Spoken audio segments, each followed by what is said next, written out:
ഞങ്ങളുടെ വീട്ടിലൊരു തെങ്ങ് മുറിച്ചായിരുന്നേ. അതെങ്ങനെയാണ് മുറിച്ചതെന്ന് ഞാൻ നിങ്ങൾക്ക് കാണിച്ചു തരാമേ.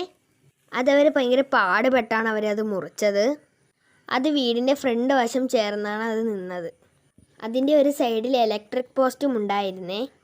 അതവർ ഭയങ്കര പാടുപെട്ടാണ് അത് മുറിച്ചത്. അത് ഓരോ പ്രാവശ്യവും ഇത് മുറിച്ച് നിലത്ത് വീഴുമ്പോൾ നമുക്ക് പേടിയായിരുന്നു.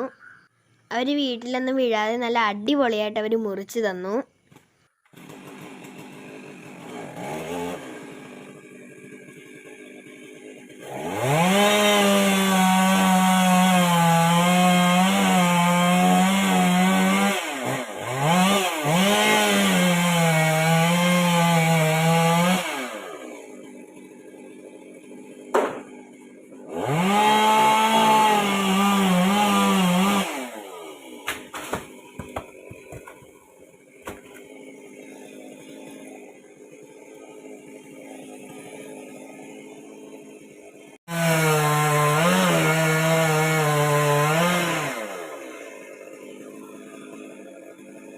അവർ നല്ല അടിപൊളി ടീച്ചറാണ്. വീഡിയോ ഇഷ്ടമായെങ്കിൽ എല്ലാവരും ലൈക്കും സബ്സ്ക്രൈബും ഷെയറും കമൻറ്റും ചെയ്യണേ പ്ലീസ്.